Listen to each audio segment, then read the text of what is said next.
What's up, peoples? Here we are on another episode of Riding Shotgun. Thank you so much for joining me. Oh, we are cracking through these now. Cracking through these episodes. It's brilliant.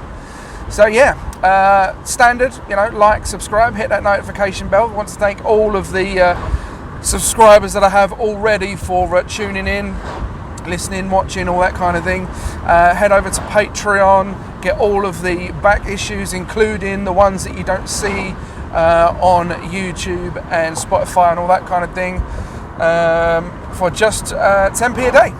Simple as that. 10p a day, 10p a day. So quite eventful this week, quite eventful. Last weekend I was, chilling really, went and chilled. Played a little bit of tennis the other day.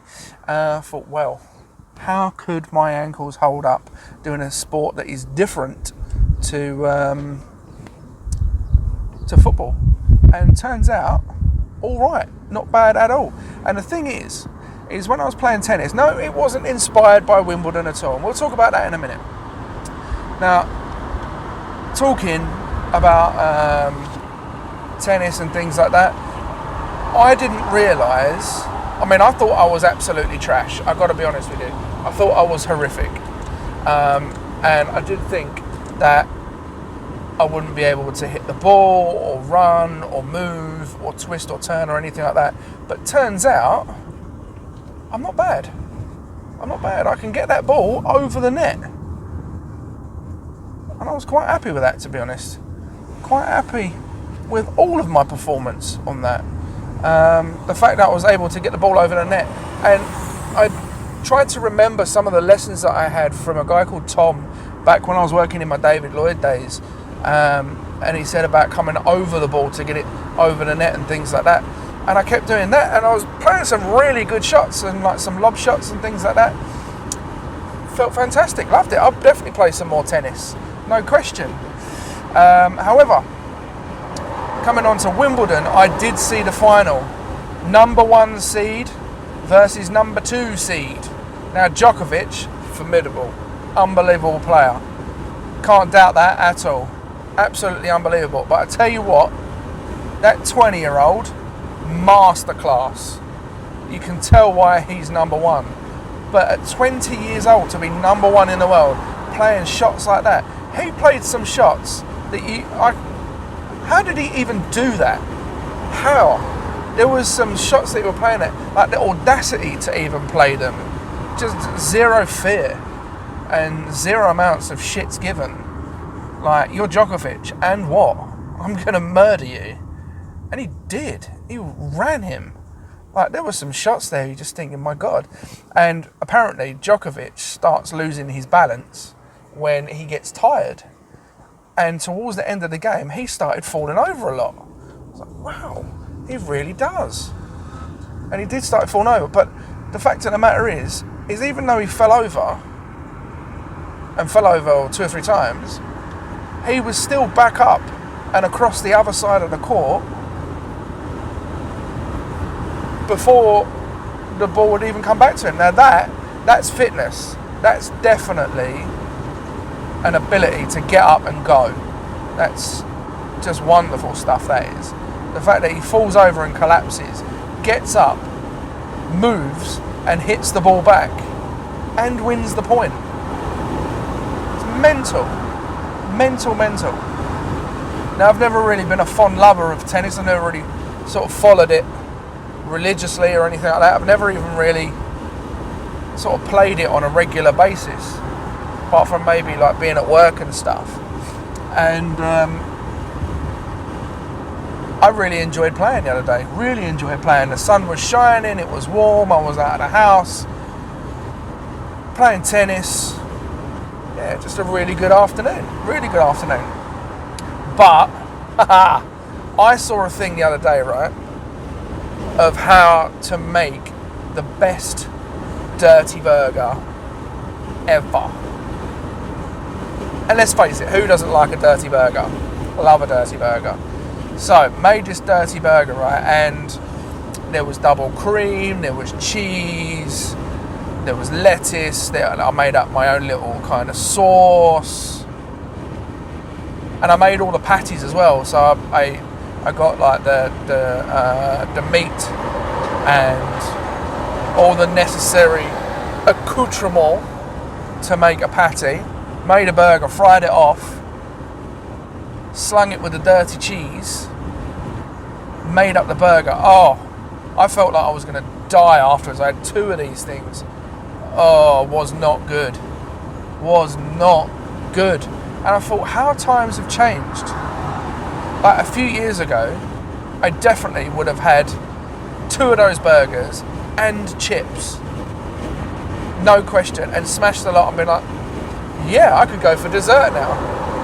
And then smash a yogurt. Like, there would be no question that I would be able to do that. And now, I honestly think 2 burgers was enough. Like, way too much. Way too much. And they weren't massive burgers neither. They're only like, what, that? Not big at all. And I swear to God, like, they were amazing flavour though. Like, I put all the herbs and spices in there and seasoned it, the eggs in there, the breadcrumbs in there. It was immense. Really a good burger. But then after that, I felt like, do you know what, I need some banoffee pie. So I did. This was a couple of hours afterwards though. After sitting there vegetating and like just generally feeling like I'm going to explode, I did feel like I needed something on my tongue that was going to be sweet. So yeah, had a banoffee. It was lovely. Not going to lie. However, on to more pressing matters in terms of the social media campaigns I've been running for Adam. He finally got his act together and paid me some money to go and do it. Spent the whole week doing bits for it. And guess what? Saturday, he had a record day. He had a record day on Saturday. He was absolutely banged out on Saturday. He made stack loads of cash. And even he said, do you know what? I think you had something to do with that, because I put a post out, or a few posts out, mentioning that we had teamed up with Lily's Cider to give you 2 bottles for 10 quid. Now for me, 2 bottles for 10 quid is fucking expensive. But apparently he's nearly sold out of all Lily's Cider. Coincidence? I think not. But then on the Sunday, I gave him all of the detailed analysis of what's been going on with the social media side of things, including Google, and how my work over the week had affected it. Turns out, a lot. There was lots of things that were 50% up, thousands of percent up. And you think, how can I be a couple of 1,000% up? Well, on the last period, you might have had, say, 10 views or something like that. And this week, you might have had, I don't know, 1,100 views. So now you're 1,000% up. That, you know what I mean? That's kind of, you're more than 100% up. Because quite frankly, you know, if you was going to be 100% up and you had 10 views, it would be 20 views. Whereas if you'd be 2,000, you would be 1,000% up. Or 200, sorry. You'd be 1,000% up. So that's how it works. But ultimately, positive moves. And then it gets to Monday this week, and it's gone dead again. Like, okay, are you paying for this week as well? I'm working on it. Right, okay, you're working on it. And he's got a really important week this week as well. Really important week. And the thing is, last week, he was on such a downer. I feel so worried about him. I've got to be honest with you. Because, like, it was almost like he was going to top himself. I mean, what do you do with a friend like that? I mean, I've tried to give him as much help as possible. I've tried to give him phone numbers, email addresses, contacts, addresses, for everything. Nothing. He won't do it. And it's frustrating. Really is frustrating that he would do that. And then, like, puts cryptic death messages up on Facebook. Now, I can't stand that at the best of times. Like, cryptic death messages, like, right time, wrong death, or right death, wrong time, or behave yourself. Come on, man. Like, if you were actually going to do it, you wouldn't put a post out on Facebook. Stop attention seeking. If you're actually going to do something, call a number. You know, and if you really want to get some attention because you're feeling that shite, go talk to someone. They'll give you loads of attention. You can talk about anything you want. But I found an interesting stat, actually. Now, because he's trans, like he's transitioning to be a female, 62% apparently in this stat that I found, 62% of trans people have contemplated suicide before their transition. After their transition, 4%. Or was it 6%? 6%, sorry. 6% after transition have thought about suicide. And I said to him, I went, look, are you a number, or are you stronger than that? Are you bigger than that? Are you worth more than that? Are you going to be a number? Are you going to do something? And he just didn't reply for like a day. He said nothing.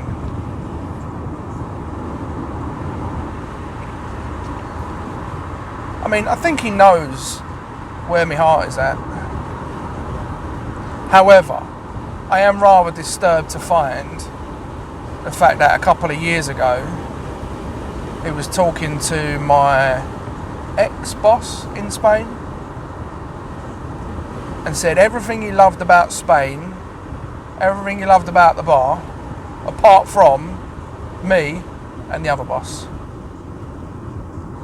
And then was like complicit in saying that I was one of the biggest wankers out there. Now, I don't find that acceptable from my best mate.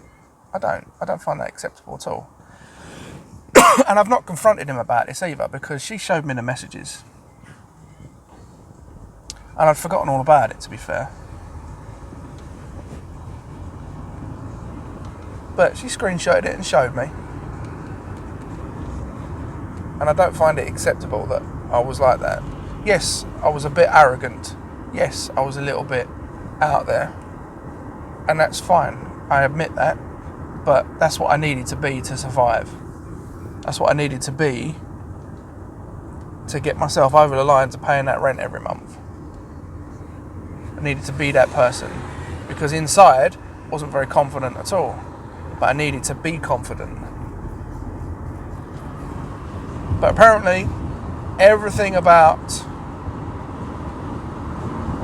Ginger's Bar was adored apart from me and Chris.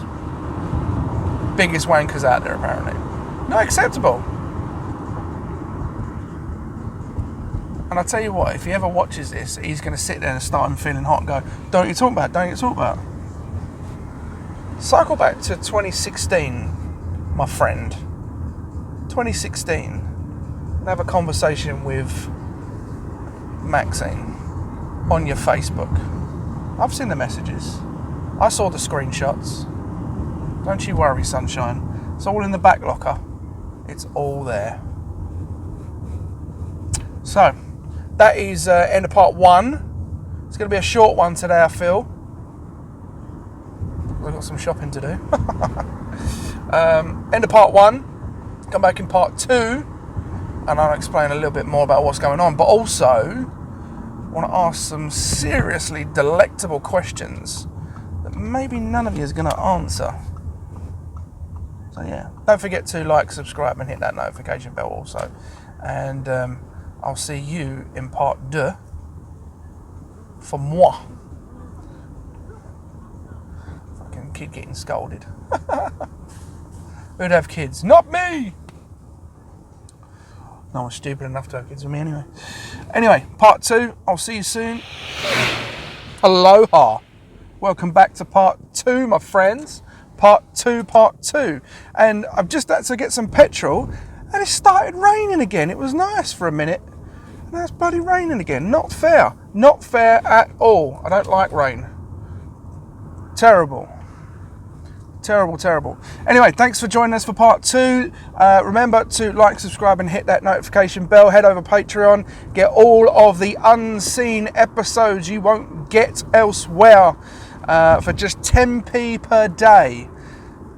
Keep up to date on exactly what is going on. Who, what, where, and when. And how, and all my deep, intimate thoughts that I just wouldn't share with the rest of the world. Only you people who have joined the revolution, of course. And thank you for everyone who has so far. Thank you everyone who's liked and subscribed, obviously.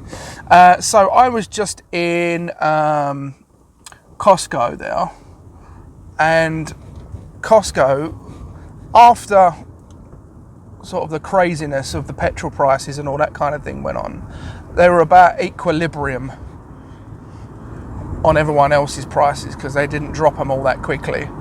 But now they've dropped them more. Now they are 5p cheaper than petrol prices everywhere else. So like 149 elsewhere is the best that I can find. So now they are 144. So yeah, not bad at all. Good petrol prices there. Keeping you up to date on the latest and the greatest petrol prices. I mean, we are riding shotgun. It's to do with like sort of driving, isn't it? So if you want to drive. Get it all in. It's fine. No problem with that. But yeah, anyhow, I looked on YouTube. What was it, yesterday, the day before yesterday? And we've just hit 35,000 views. Never in my wildest dreams did I think we'd have 35,000 views on the channel. That's crazy good, so thank you for that. Anyway, I was in Decathlon there just a moment ago, and I watched some dude walk out, and the bleepers go off and everything. Usually when a bleeper goes on a shop, nobody does jack shit about it, you know. But this one guy who's standing at the front, clearly quite a nice fella, followed him out and found him in possession of, like, I don't know, he had some sort of sporting goods down his front or something like that. And he handled it well, handled it pretty good. But you never see any, like, security tags or anything like that on clothing or equipment in Decathlon. So how did it know? I mean, I know it's a little bit technologically advanced in there with the whole kind of, you put the thing in the basket and away you go, and it sort of recognises everything. So I don't know how they do that. Maybe there's something in the actual packaging itself that sort of registers what it is. I don't know. It's very clever how they did that though, but he knew exactly what he had taken and got it off of him. I thought that was very clever. I mean, it must be quite an easy job for him then, isn't it? Because 100%, there's no messing about.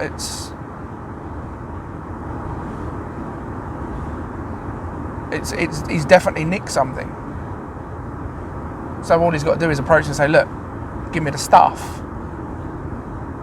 I know you've got it. I know you've got a pair of whatever it was on there, or you've got a hockey stick down your front. I don't know. But I was watching the security guard, and he actually seemed like a really nice guy, because he was quite pleasant with it. Like, do you really want to do this? Are you sure? Come on, man. Just hand over the stuff. And he was like, all right, cool. Gave him the stuff. He goes, do you want it, or do you want to pay for it? And he was like, no, I don't want it. And he's like, well, dude, why did you steal it then if you don't want it? It's a bit mad. Which then poses a question to me of, why did he steal it if he doesn't want it? Like, what is the point of that? Is that just like a habit of having to steal something? Has he purposefully gone in there just to steal some shit without actually needing anything? Don't know. Weird. I don't know why people do that. I mean, I know some people steal because of drug habits or debts or whatever, and they just got to sell some shit to pay for their next hit or pay off debts or whatever, and I get that. But surely that would mean you would need the item then. Or he just didn't want to pay for it. So I'll have it if I can get away with it, but if I can't, then no.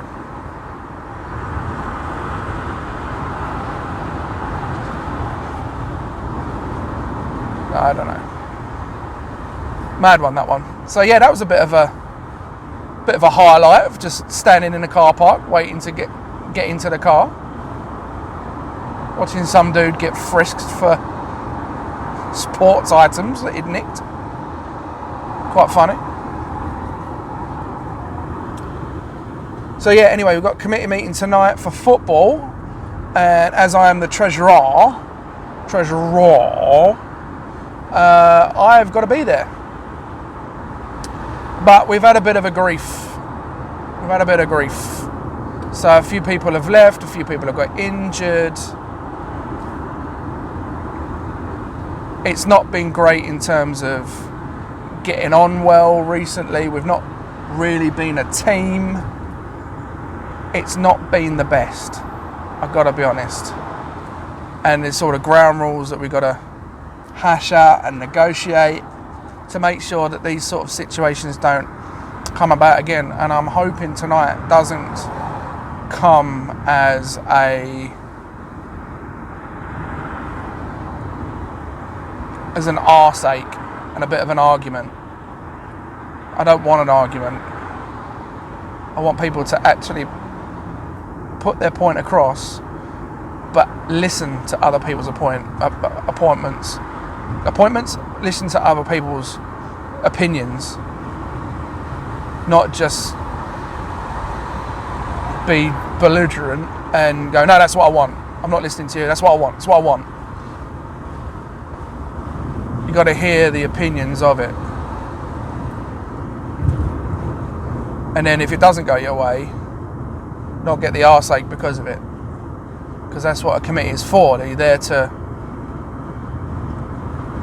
run it as a team, not conflict against each other. Because if it's going to be a fight, and it's going to be like just holding people to ransom for whatever, I'm not about that. They can take all their money and their spreadsheet and fuck off. Because I'm not down for political sidetracking to suit an agenda of one person. It's not happening. Not going to do it. No.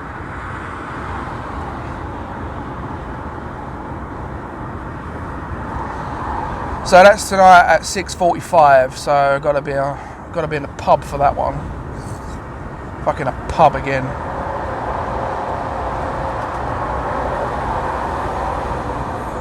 I mean, I don't know why I've just suddenly got... It's not even suddenly. I don't know why I just detest being in pubs. It doesn't interest me in the slightest being in a fucking pub. I don't understand how people can go to the pub day in, day out, straight after work and just sit there till 8, 9 o'clock at night, and then go home, go work, and then go straight to the pub again. I don't get it. Why do you need 2 or 3, 4, 5 pints after work? If you've got nothing else in your life, Jesus Christ, all you've got is a drink. An alcoholic beverage. Someone needs to get out more. I mean, some would say I need to get out a bit more, but I think I get out enough. I mean, I'm not out every day of the week, but I would say majority of the week I'm out. I'm out doing bits, out doing things. So yeah, I don't know. That's just my opinion. I don't get that though. I think from all the years that I was in Spain, that all I did was just sit in a bar, sit in a pub, and that's where you socialised, that's where you met, that's where you hung out. You were just sat in a pub. That's all you do. I think it got to a point where I was just fed up of being in a pub, and all there was to do was drink. Just hated it.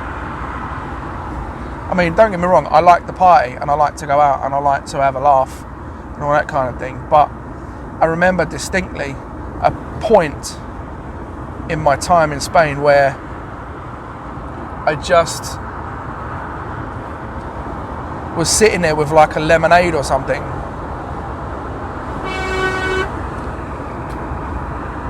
What are you doing?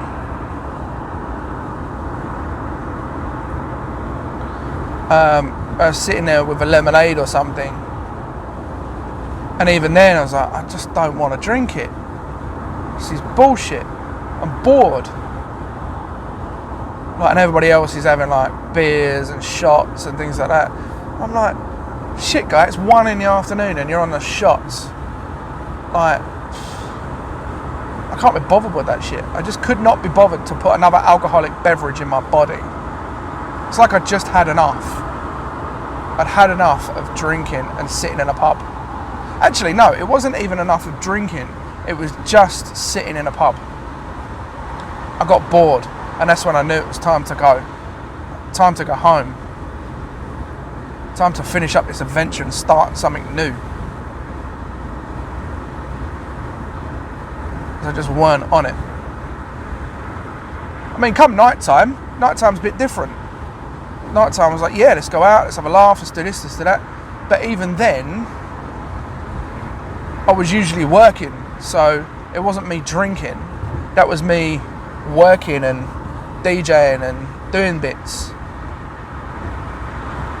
Because I just wanted to earn money, so I wasn't spending money. I was thinking, right, if I go and earn 200, 300, 500, 1,000 euros tonight, if I go and put another, I don't know, 150, 200 behind the bar, now I'm down to either making a loss or only earning 400 quid or only earning 600 quid or earning 800 quid. And I wanted more. I wanted the money rather than booze down my throat. I guess you call that growing up. Maybe. I guess some people never grow up. They just want to sit in a pub all the time. I've no idea. But I certainly felt like I was ready to just go home. I mean, in a lot of ways, Spain still affects me. There's still a lot of overhang from the experiences out there. A lot of overhang.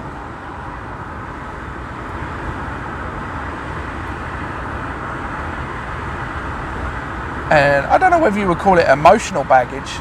I don't think it's emotional baggage. But I certainly think that some of my experiences have affected me and the way that I am now. For sure. No question.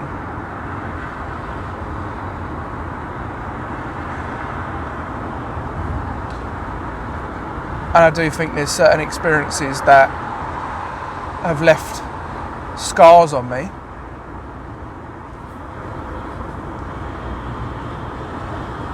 I mean, in all honesty, like, there's things that I'd done, things that I'd seen massively over there that I still think, what if that happened still, or I've seen that coming before. And a lot of it is gut instinct as well. A lot of it is gut instinct. And the thing is, because gut instinct I relied on a lot over there, and a lot of the time I was right. My gut instinct was absolutely right. So, like, first ever girlfriend, I knew she was cheating. Turns out I was right. Second ever girlfriend over there, I knew she was on drugs. I knew she was cheating. Turns out I was right. And that has an effect. That does have an effect. So then you kind of move to it where you just go, actually, look, I'm the Teflon Don. I don't get into relationships. I don't let my guard down. I don't let my heartstrings be attached to anyone. So you just end up being casual with a lot of people, and when it does get a little bit serious, it don't feel right. I mean, I've had a couple of girlfriends there in the UK. Well, actually, couple, probably one, that was absolutely 100% wife material. She was brilliant, wonderful person. Can't fault a thing on her. But I just fell out of love with her. And sometimes that does happen. That does happen a lot. I've got to be honest with you, that does happen. But I just think, had my mindset been different, that I didn't want to go back to old ways, could be a very different situation. I mean, now she's happily with someone, she's got a kid, house, all that kind of thing. She's doing the whole 9 yards, and it was the bloke directly after me that she got with and stayed with ultimately. So that's good for her, and I'm pleased for her. And I'm not lonely in the slightest. I'm not. There's no way I'm lonely. I'm good in my own company, because I always said, you know, if you can't be happy in your own company, how can you expect anyone else to be? So I'm good with my own company. But maybe I'm getting to the point now where I'm too happy with my own company. And there was, not last year, was it last year? Was it last year? Can't think. No, it wasn't last year. It was the year before last. I did say to myself, do you know what? I'm letting go. I'm letting that guard down. I'm opening up. I'm going to do my thing. And this is going to be good. And it was. For about 2.5 months, it was good. Then, true to form, she broke me up. And again, reverted to ways. Block it down, shut it up, do nothing. Just be yourself again. And that was horrible. In fact, for the first time in ever, I'd gone, yeah, go on then. Alright then. And then I laid it on the line, and it was rejected. Heartbreaking stuff. Heartbreaking. Heart-wrenching.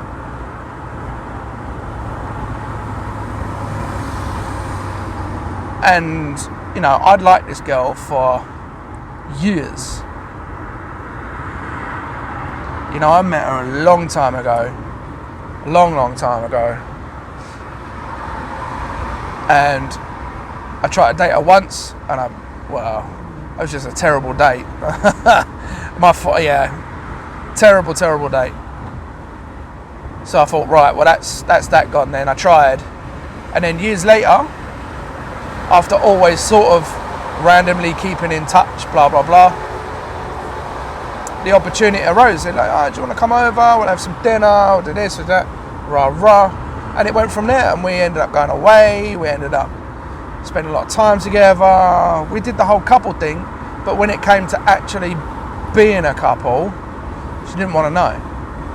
And I laid it on the line after a couple of months, and it was just after my birthday actually, and she went, I don't want that. I was like, okay, fine, that's that then. And that hurt a lot. So again, revert to just being nowhere again, not letting it out, shutting it down,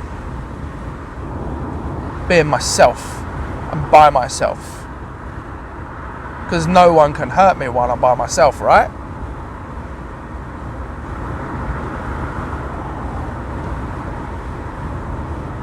And then since that point, I've just been like, I don't care. I just don't care. You like me? Okay, prove it. Alright, you're not willing to prove it. Okay, bye. Not even down with that shit no more. You know, even to the point of like, before, it would just be like, do you know what? I don't want a relationship with you, but I'm certainly going to have sex with you. So now, I can't even be bothered to have sex with people. I can't even be bothered. I mean, I tried. I was like, I can't even be bothered to get my ass off the sofa to go to your house to do that. Just like, what? I can't be fucking bothered. And if I can't be bothered to go around your house, I certainly ain't going to be bothered about seeing you again or even talking to you or messaging you. I'm not even going to be bothered. If I'm bothered about seeing you, then you know you're in with a chance. But again, it's going to take a lot for that guard to come down. Because again, can't get hurt, right? And it is horrible. Getting hurt is fucking horrible. And nobody likes that shit. Of course they don't. But sometimes you just have to knock down some doors to get opportunities.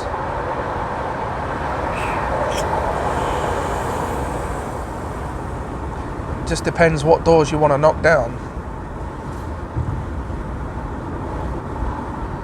Like, in all honesty, I don't even know what doors are available for me to knock down anymore, let alone anything else.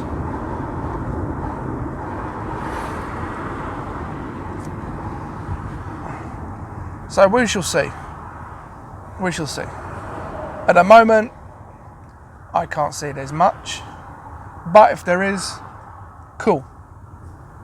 If anyone wants to make themselves known. I mean, there are a couple of people out there that I think, do you know what? You're absolutely stunning, gorgeous, wonderful, beautiful. And I'd break my neck to take you out for dinner. But then I think, why would they? I'm certainly not in a place where I would think I am the best that I could be. I mean, for starters, with my look, yes, this is all very well put together, but it's the best that I can do with what I've got. And I'm trying to make it better, I really am. I'm trying to lose weight. And I'm playing sports, and I'm trying to look healthy. And I'm trying to be healthy. But at 39 years of age, well, nearly 39 years of age, it don't drop off that fucking easy. I finally got old. Older. Not old, older. Yes, I know. This is exactly what old people have been telling me for years. When you get to my age, it won't come off so easy. I fucking know. I know now. I understand now. I get it.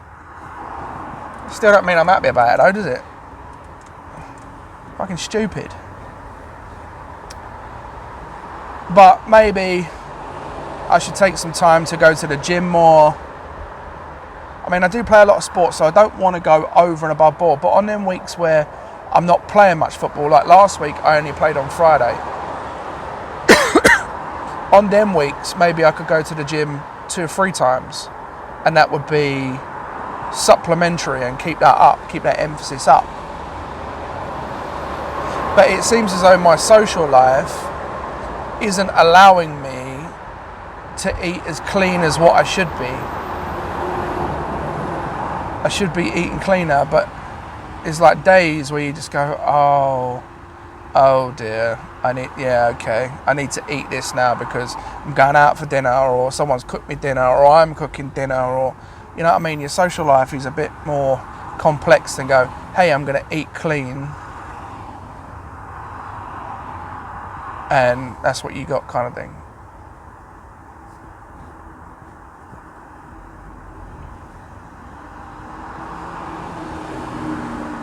I don't know. I'll figure it out. I mean, I'm trying to figure it out. I've been trying to figure it out for ages.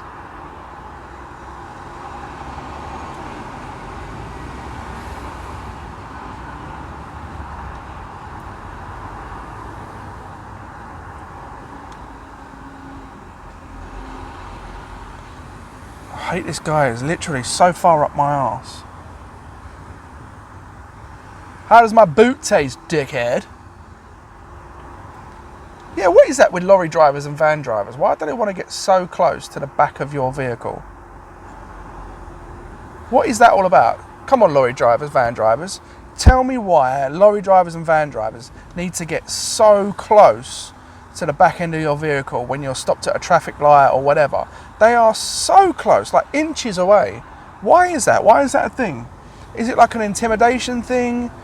Is it like, in case I roll back? I don't know. Why is that? Every lorry driver you see, every van driver you see gets about, within a foot of the car in front when it's stopped. Like, why? Why are you doing that? Just ridiculous. Absolutely ridiculous. But what are you going to do? You can't stop everyone from doing it, but you can certainly put out a voice like that and go, make them think and go, look, what are you doing? Why are you doing that? Stop. It's annoying. Maybe they'll look into their hearts and go, actually, I do that, I'm going to stop. It's annoying. Really annoying.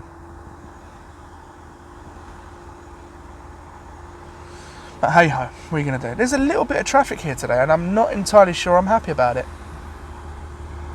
I mean, I don't know when anybody's been happy about traffic, but yeah. Also, I've noticed over the last 6 months or so, my thought process and my thinking has changed massively. Like, I don't know.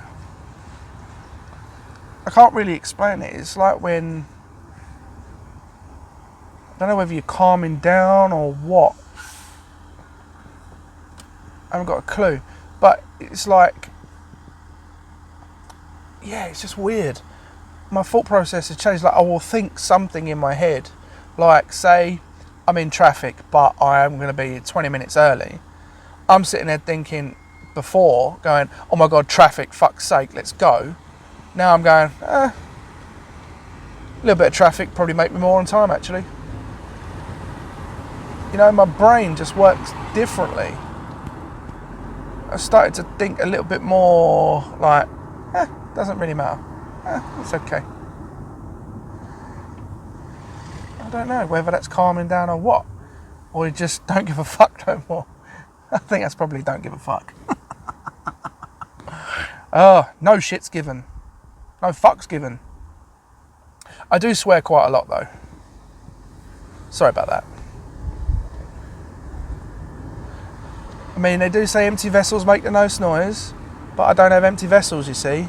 There's quite a lot going on in my brain, and I've proved it. Time and time again.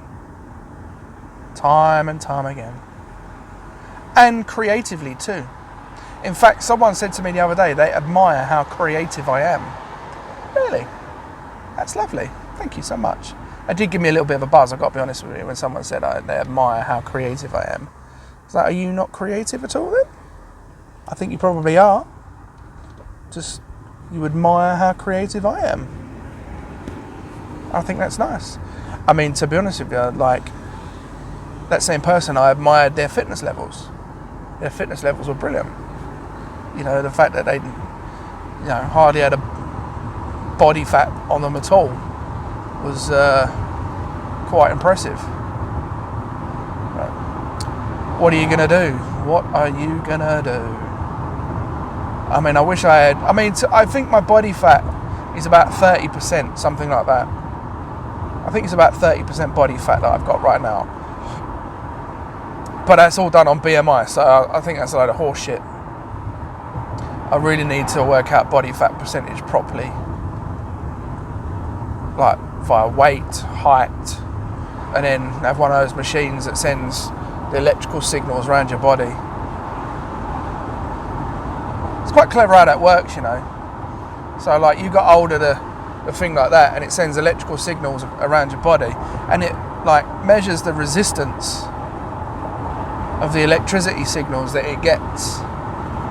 Oh, that's quite clever, to be honest. Whoever came up with that must be earning fortunes. So yeah, I mean, I would like to be about 20% body fat. That's where I would like to be. Now, 20% of my body weight right now, I mean, I'm 110 kilos, I think it is. So what's that? It's 22 kilos I got to drop. It's quite a lot of weight, 22 kilos. It's like a stone and a half. Is it? No, it's not. 22 kilos, what's that? That is a lot, actually, 22 kilos. Was it 14 pounds in a stone, isn't there? 2.2 kilos. 2.2 pounds to a kilo. So it is 22 times 2.2. Be, what's that? 40 odd pounds. 45 pounds. Which is like 6 stone. Can't be right, surely. No, 4 stone. Can't be right, 4 stone. I'm not going to drop 4 stone. There's nothing on me to drop 4 stone. Put it this way, it's about 12 kilos. So that's 24 pounds. Let's call it 25 pounds around about. That's a stone and a half I'd like to drop. That just seems like it's wrong. 10% of your body weight. Oh wait, hold on, no. That's where I'm going wrong. It's not 10% of your body weight. It's 10% of your body fat. So if you're 30%, it would be 10% of that 30%. That's where I'm going wrong. That's why it's so much. Yeah, no, that's where I'm going wrong. My maths was wrong on that. Okay. Yeah, so about a stone and a half is what I need to lose. So roughly 12 kilos. 12 kilos would be do me nice. That's where I would like to be. That's where I think I would be thinnest and best. You know, that would be where I'm at. And yeah, so that would be cool. So end of today then. Thank you so much for joining me. My maths, terrible maths. Please join me for the next one on, when will this be? It will be Monday fun day. So please like, subscribe and hit that notification bell, and we will certainly see you for the next one if you do that. Also head over to Patreon, patreon.com/Riding Shotgun Podcast. For just 10p a day you'll get all of the episodes of Riding Shotgun, including the ones that are not thrown out for free online. You'll be able to get them all, be able to see them all, or head over to Spotify if you just want audio. Again, you can find all the audio ones on there for just 10p a day to get all of the bits that you've missed, which would be great. So thank you very much for that. Yeah, I shall see you for the next one on Monday. Take care, God bless, and make sure you have a wonderful weekend. I certainly will, because hopefully we'll be playing football on Sunday and I'll have lots to tell you. Hopefully this time I don't get taken out and slam my face into the floor like I did last time. Anyway, love, love, love. I will see you for the next one. Peace.